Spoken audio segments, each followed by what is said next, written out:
It's a great pleasure for me to welcome Theresa May, the Prime Minister of the United Kingdom. Prime Minister, when you joined us last year, you were just preparing to enact Article 50. And now you are 14 months before the famous deadline for determining the UK's future relationship with the EU. Therefore, you can imagine what interest we all have here in this room to hear you. You have been advocating for a more global role that Britain can play when it comes to addressing major global challenges, such as the impact of technological development, progressive trade and social reforms, education, creating a much more inclusive economy, and ensuring diversity and empowering women and young people. Prime Minister, many of us here in the room recall also your speech at Davos last year, where you impressed us with your passionate plea for more international cooperation to address modern slavery. I am proud to say that we continued in very practical ways to support this important work for bringing together global actors in Davos this year to tackle particularly also this issue. Please welcome the Prime Minister of the United Kingdom.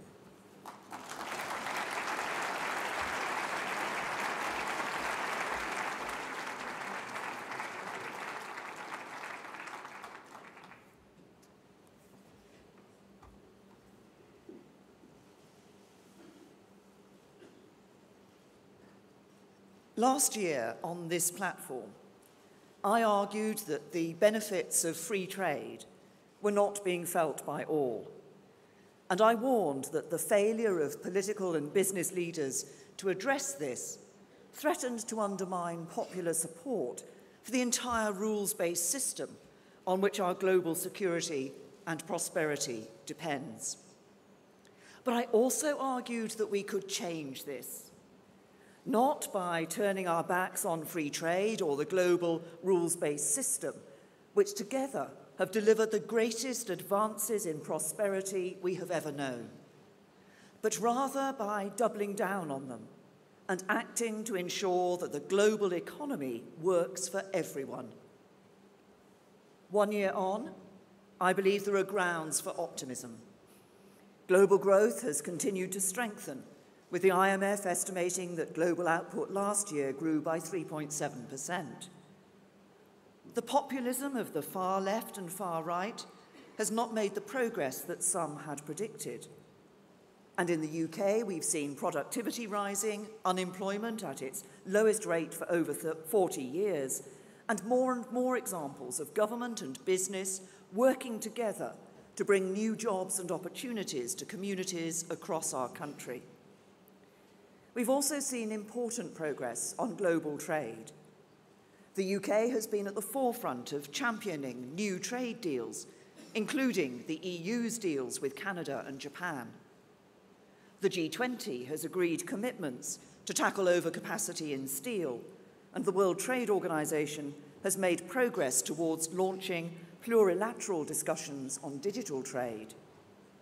And as we leave the European Union, the UK will continue to be a global advocate of free trade, pushing for progress on WTO discussions, seeking to bring new partners to the table, and of course, after we have left the EU, developing new bilateral deals with countries across the world.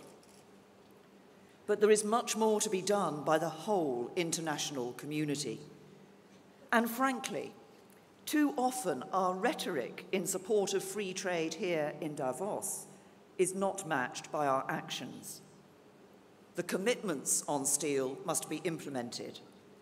Like the UK, other big aid donors should support developing countries to ensure they can harness the benefits of global growth. And the World Trade Organization still needs to go much further in its reforms, ensuring its rulebook keeps pace with developments in the global economy. For example, services made up 64% of global GDP, yet while some recent trade negotiations are achieving more ambitious outcomes on services, the Trade in Services Agreement remains stalled. And while the likes of eBay, Amazon, and Alibaba have grown into global giants, taking on a central role in the lives of billions around the world, the WTO has been struggling to remove barriers to e-commerce trade for almost 20 years. Progress on these issues really matters, because technological advances continue to revolutionize the possibilities for humanity, and we must have the international frameworks in place to ensure everyone can benefit from them. Already, access to the internet has been estimated to have the potential to generate over $2.2 trillion in additional GDP and more than 140 million new jobs in developing countries alone. While nearly 35% of the adult population in sub-Saharan Africa has a mobile money account, the highest percentage in the world. And now the impact of technology is growing in ways that even a few years ago we could not have imagined. Just last week, a drone saved 2 boys drowning off the coast of Australia by carrying a flotation device to them. The use of artificial intelligence is transforming healthcare. In one test, machine learning reduced the number of unnecessary surgeries for breast cancer by 1/3. The development of speech recognition and translation is reaching a level where we will be able to go anywhere in the world and communicate using our native language. While British-based companies like Ripjar are pioneering the use of data science and artificial intelligence to protect companies from money laundering, fraud, cybercrime, and terrorism. In all these ways, harnessing the power of technology is not just in all our interests, but fundamental to the advance of humanity. But this technological progress also raises new and profound challenges which we need to address. For example, many fear that because of technology, they and their children will lose out on the jobs of the future. And they worry too about how new technologies might be exploited by those with malevolent intentions, and what that could mean for the safety and well-being of their families and children. So today, I'm going to make the case for how we can best harness the huge potential of technology, but also how we address these profound concerns so that technology is the force for progress that we all know it can be.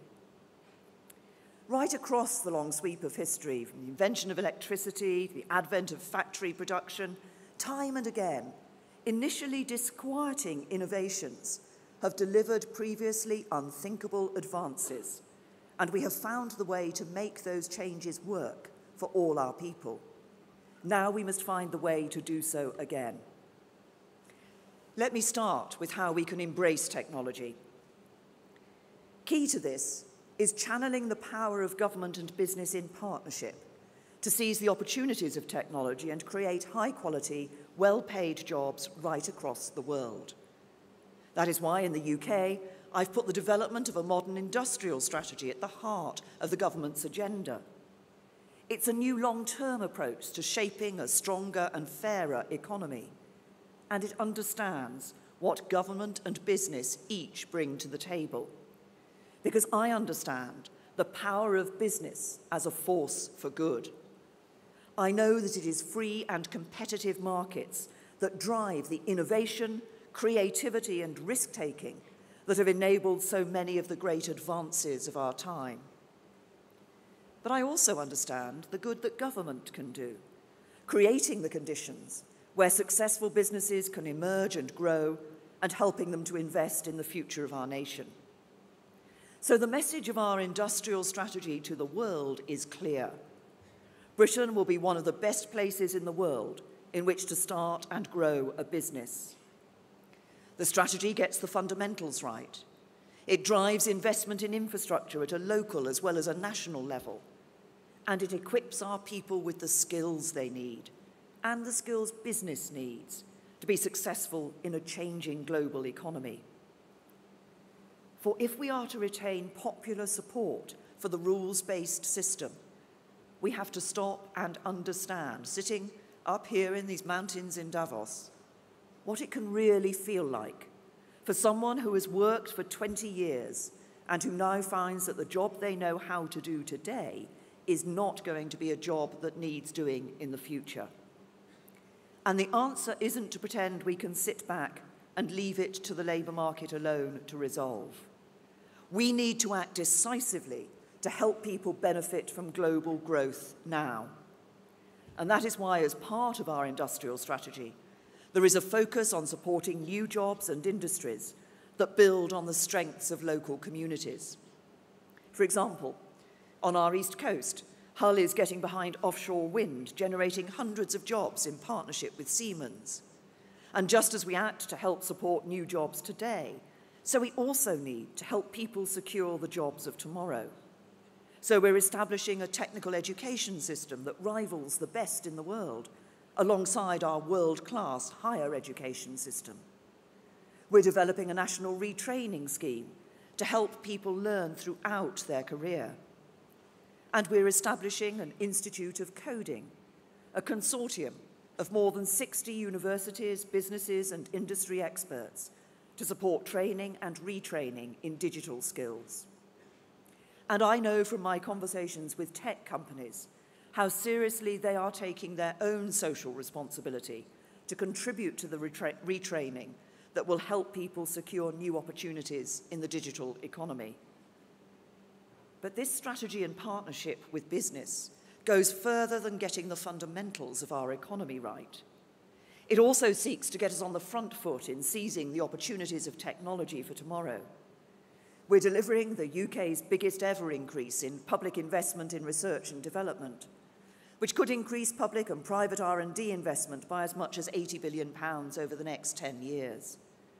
We're at the forefront of the development, manufacture, and use of low-carbon technologies.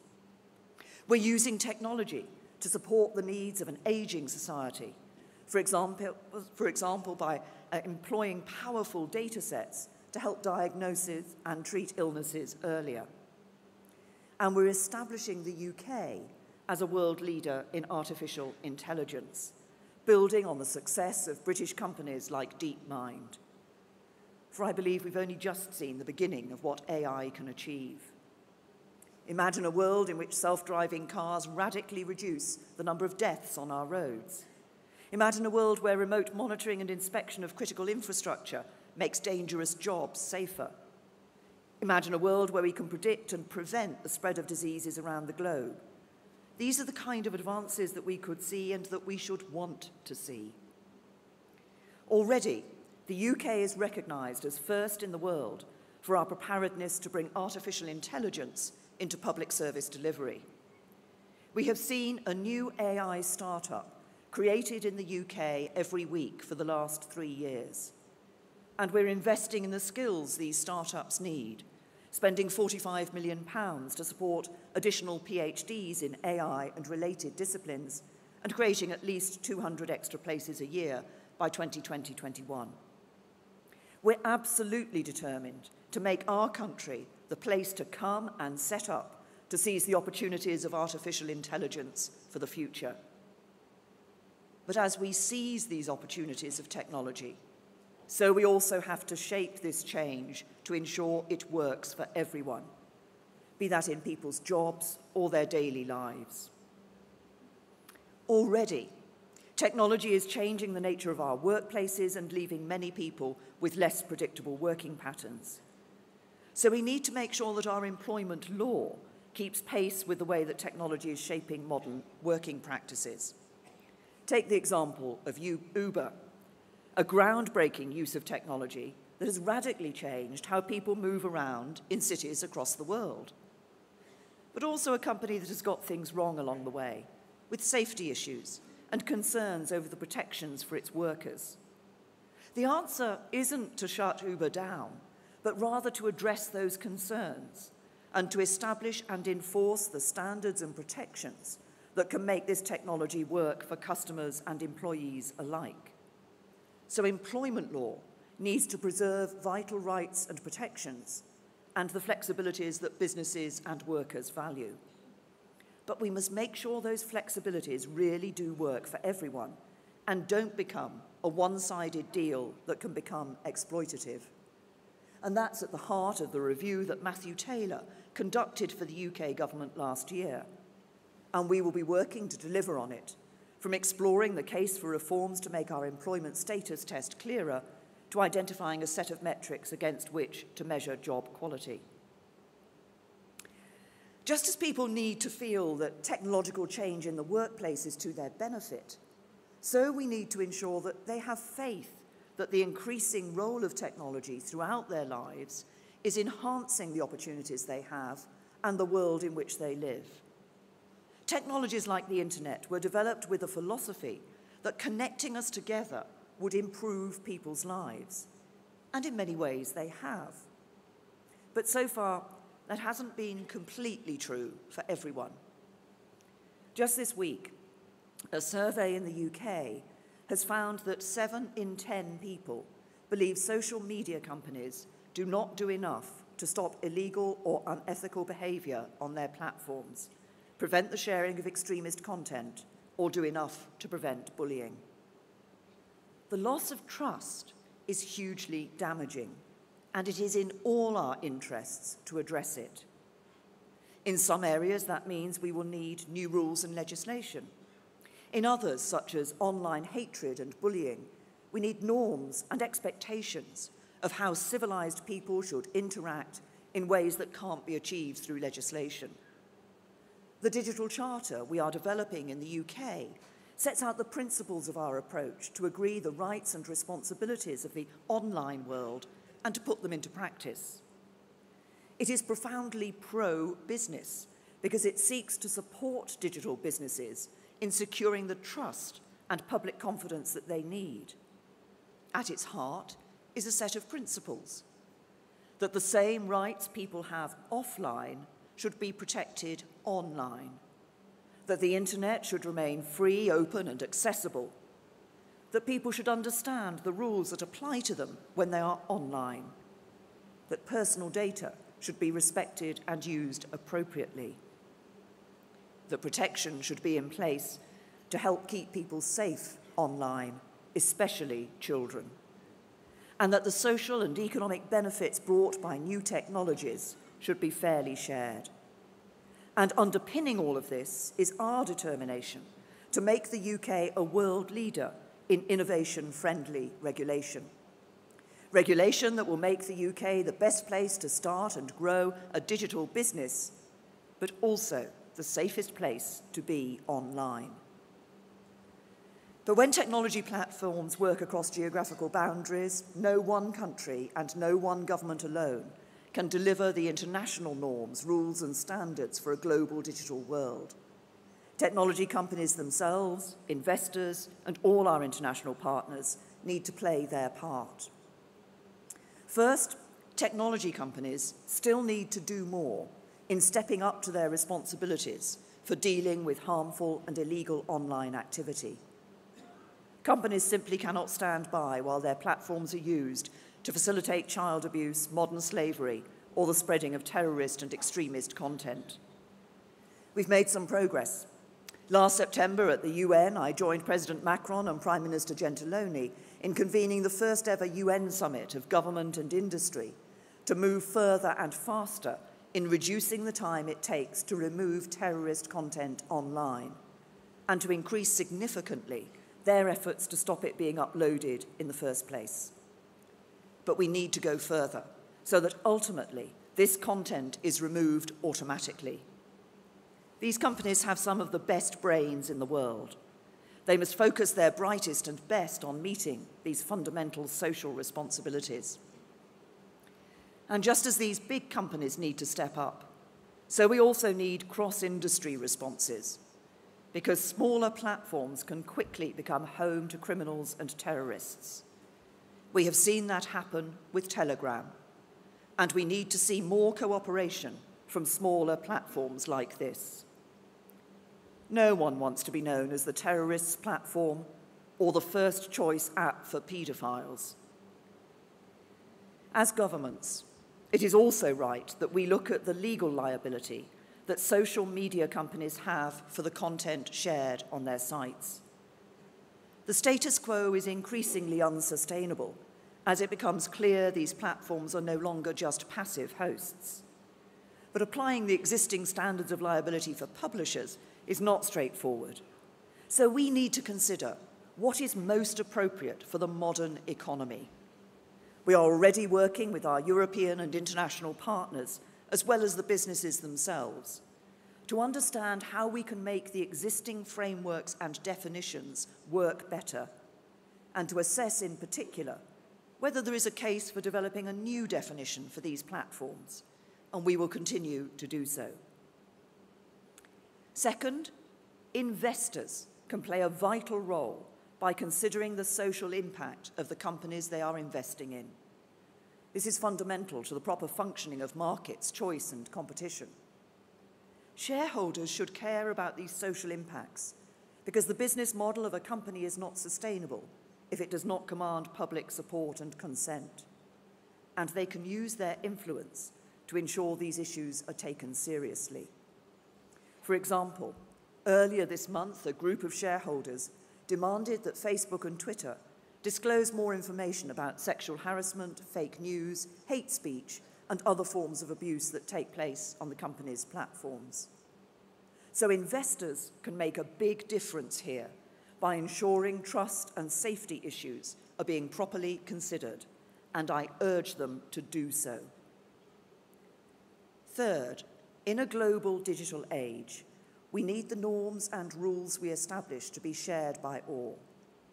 That includes establishing the rules and standards that can make the most of artificial intelligence in a responsible way, such as by ensuring that algorithms don't perpetuate the human biases of their developers. So we want our new world-leading Centre for Data Ethics and Innovation to work closely with international partners to build a common understanding of how to ensure the safe, ethical, and innovative deployment of artificial intelligence. And I'm delighted that the UK will also be joining the World Economic Forum's new Council on Artificial Intelligence to help shape global governance and applications of this new technology. Many leaders this week are setting out defences of globalisation, open economies, free trade, and technological progress, while grappling with how to ensure these operate fairly for all our countries and all our people. The test of leadership, however, is what action we take. And I am clear about three things. First, the critical nature of international cooperation within the global rules-based system. For every country must support and shape the rules for free and fair trade and investment. We cannot pull in different directions. Second, that we have to do more to help our people in the changing global economy, to rebuild their trust in technology as a driver of progress and ensure no one is left behind as we take the next leap forwards. But third, above all, we have to remember that the risks and challenges we face do not outweigh the opportunities. And in seeking to refresh the rules to meet the challenges of today, we must not miss out on the prize for tomorrow. For the forces of free trade and technological progress which has brought us to this point are as nothing in comparison to their potential to enrich the lives of our children and grandchildren. The United Kingdom has a proud history of stepping up, seizing the opportunities of our time and shaping the international rules and partnerships that can deliver progress for all. We stand ready to do so again. So together, let us renew our commitment to cooperation across governments, business, investors, and society at large. And let us set ourselves on a path to deliver prosperity and growth for the benefit of all our people, now and for generations to come. Thank you.